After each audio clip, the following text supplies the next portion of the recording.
Chapitre 2. Essence de méditation. Le mouvement conscient. Tout dans la vie se meut suivant un rythme harmonieux. Grâce à des mouvements conscients, le disciple peut s'unir à ce rythme parfait.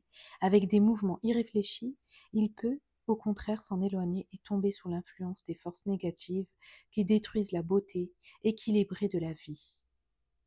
Une des règles que doit observer le disciple est de tout faire consciemment, que chaque mouvement et chaque action soient guidés par la pensée juste. La verticalité solaire. Les courants d'énergie qui traversent les humains viennent du soleil vers la terre et partent également de la terre vers le soleil. Pour recevoir justement les premiers qui descendent par la tête et l'épine dorsale, la tête et le corps doivent être tenus aussi droits que possible. Cette position verticale du corps humain est le signe fondamental qui distingue l'homme de l'animal, dont la tête et le dos sont semblables à la surface du sol. La valeur magique du geste. Chaque beau mouvement a son importance et son sens positif, et celui qui est suffisamment avancé dans la connaissance peut découvrir les pensées, les sentiments et les impulsions des êtres à travers leurs gestes. Ainsi, on peut découvrir les dispositions d'un homme à la manière dont il marche, dont il tient ses mains, dont il mange, par la direction de son regard, etc. En vérité, par un seul geste de sa main, un homme peut vous donner confiance, vous attirer à lui, vous mettre à l'aise, et par un autre, vous repousser, vous éloigner. Par un regard amical, un mouvement de la tête, il peut éveiller en vous l'espérance, la détente, vous donner plus de foi, davantage d'affection. Le principe divin. Dans l'homme, en vous tous, il y a quelque chose d'invincible. C'est le principe divin. Pour communier avec cette puissance intérieure, le disciple doit être prêt à tous les efforts, à tous les sacrifices. La force de la sainteté. La force du disciple, c'est la sainteté.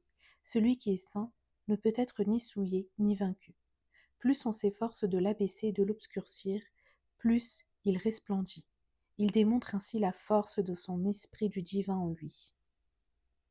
Si par moments on réussit à le contraindre, il ne s'endort pas, mais dans la retraite, le silence, il travaille intérieurement à accumuler des énergies nouvelles qui s'enflammeront avec une plus grande vigueur à la première étincelle, à la nouvelle occasion propice.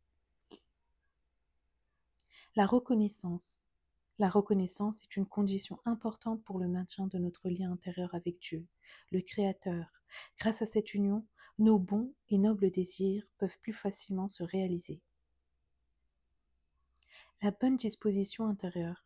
Si vous vous mettez en route avec l'esprit joyeux, même si le temps est maussade, il s'améliorera car la bonne et confiante disposition intérieure arrange bien des choses.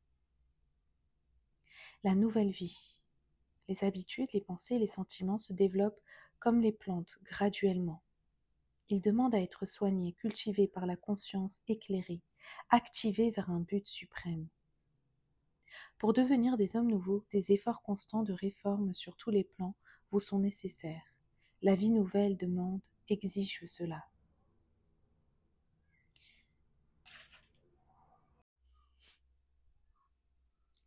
Les yeux.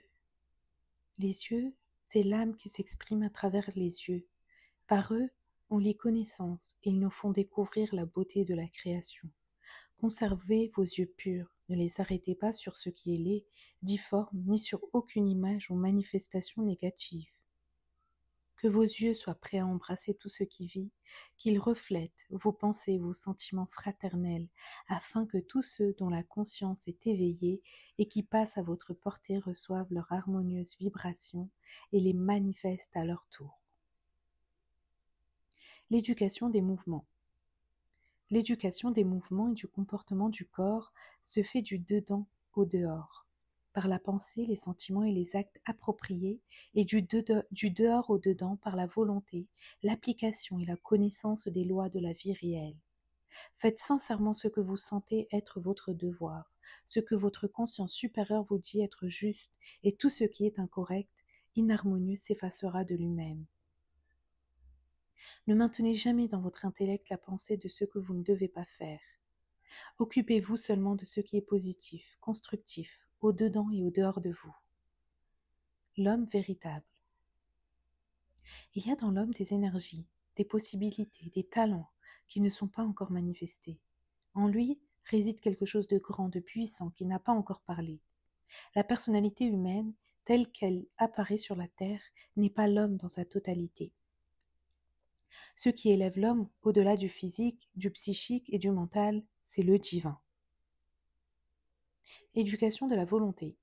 Vous qui désirez une vie nouvelle et meilleure, appliquez-vous à éduquer votre volonté en harmonie avec le cosmos.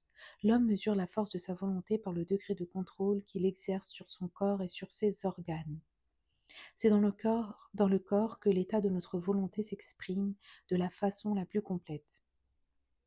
Chaque mouvement de notre corps et chaque fonction de ses organes, s'ils sont conscients, sont une pensée réalisée.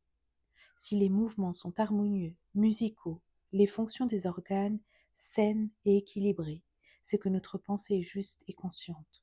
Ainsi, le mouvement harmonieux de la main est une pensée qui se manifeste. Si c'est une caresse, le mouvement sera tout affectueux, accompagné d'une pensée précise, le tout contrôlé par une volonté équilibrée, agissante. Votre volonté peut s'exprimer par vos mains, vos pieds, vos yeux, votre cerveau, votre cœur, c'est-à-dire par vos pensées, sentiments, impulsions et désirs. Le monde divin s'exprime à travers nos mouvements. Par votre volonté, cherchez à créer en vous les expressions harmonieuses. Que votre regard puisse exprimer l'affection, l'attention que vous portez à vos frères et sœurs.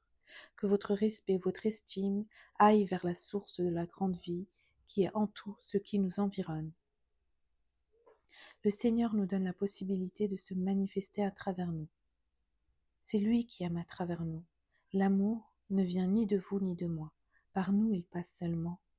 Cet amour est Dieu.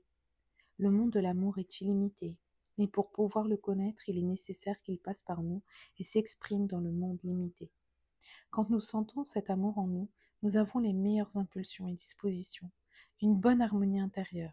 L'intellect et le cœur travaillent en accord avec clarté et force, et tout autour de nous s'adoucit. Par notre volonté, forte et éduquée, nous devons nous concentrer, apprendre à manifester notre pensée avec la conscience que le Seigneur, d'une manière ou d'une autre, s'exprime en nous et qu'il regarde comment nous agissons. Il faut que chaque pensée divine qui passe par nous ou par notre prochain nous réjouisse. Cette pensée forte et éduquée se développe par le contrôle continu de notre corps, de ses organes et de nos mouvements.